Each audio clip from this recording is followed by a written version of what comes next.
Welcome back to Trading Day. We know that TD stock has been suffering as it deals with ongoing complications from this anti-money laundering probe, primarily in the United States. Our guest says there is a risk that TD faces a hit of as much as $4 billion here. And of course, there is a new proposed shareholder class action lawsuit, but these lawyers tend to come out from the woodwork when stocks drop. Our guest has a hold on TD, and he says these risks are a big overhang for the bank. We're delighted to welcome back John Aiken, Director of Research at Jefferies, Senior Analyst on the Canadian financial sector. It's great to see you. Great to see you as well. I think this is this your first inaugural on my new platform, yes. At Jefferies, right? Yes. Because you were with Barclays for quite a while. Yes.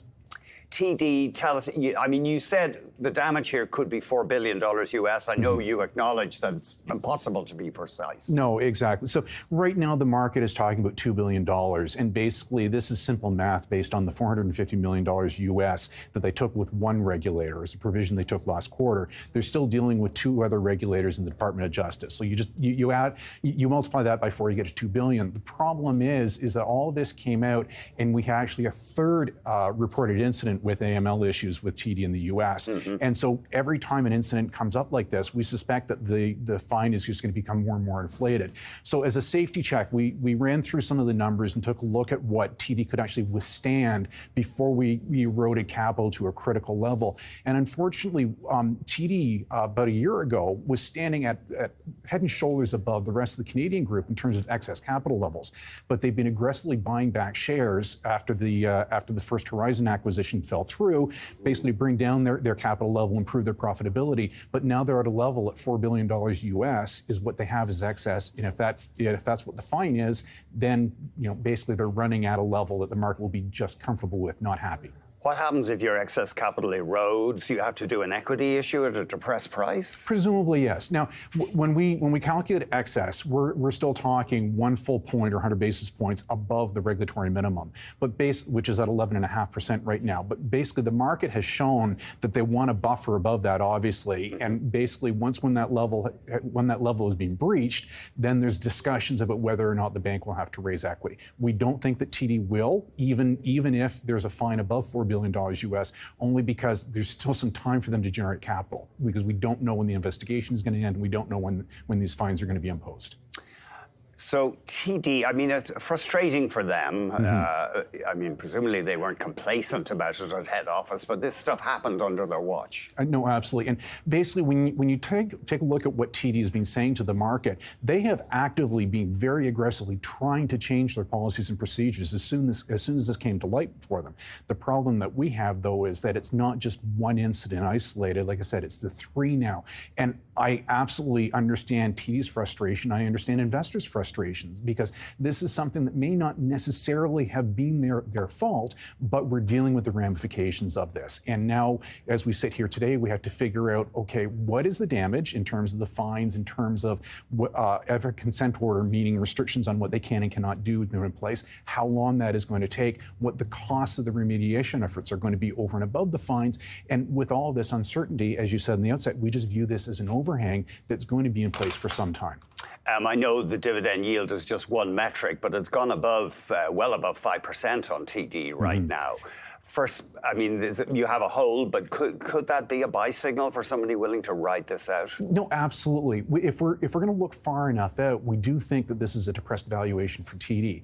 The problem is in terms of, as we've gone back and looked at all of the anti-money laundering issues in the U.S., what has happened through this, basically the best case scenario is about a 3-year time frame for when the investigation ends. So if you're looking 5 years out, absolutely. If you're looking for a bounce in the next 12 months, we actually don't think it's going to happen.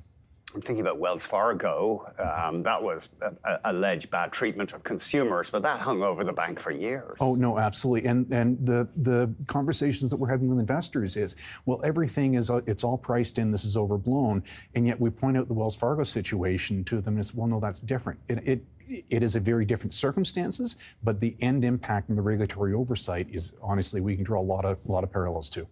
Your favorite stocks in the banking sector are Royal, CIBC, and BMO. Royal, what attracts you there?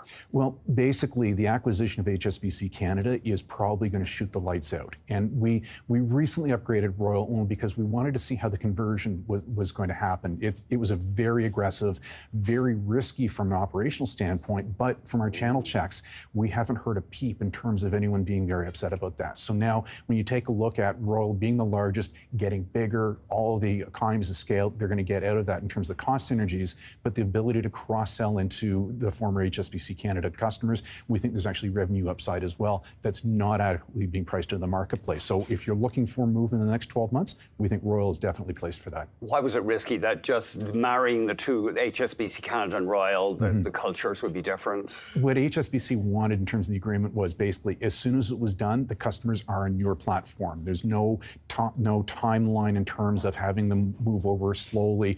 And keep in mind that an acquisition in Canada hasn't happened. Royal has never done this. And so this was very, like, normally you'd be taking months to try to transition over. You do a batch of customers, make sure that everything was fine. They did everything in 2 days.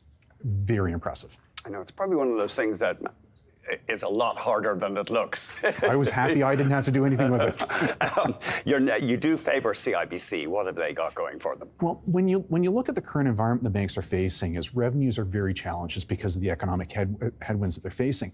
So when we're looking at who's going to outperform, it's those banks that have the opportunity to cut costs to a greater degree. Obviously, Royal and Bank of Montreal, with their integrations, are in place. But CIBC actually saw the writing on the wall sooner than the peer group. They had started to very aggressively 2-3 years ago start managing their costs down, and we're actually now starting to see the fruition of that. And if we take a look at the first 2 quarters that they've reported this year, they have done very good job in terms of efficiency. The problem is that the relative performance in revenue challenged environments, it doesn't stand out to the same degree, but the market is starting to recognize that, and we actually do think that CIBC's relative valuation multiple should increase over time. I'm sorry, you've only got about 15 seconds, but BMO's had a couple of disappointing quarters, but you think there's promise here in the stock? Yeah, we still like the Bank of the West acquisition, think there's a lot of upside, and strategically we thought that was a great acquisition for them. John.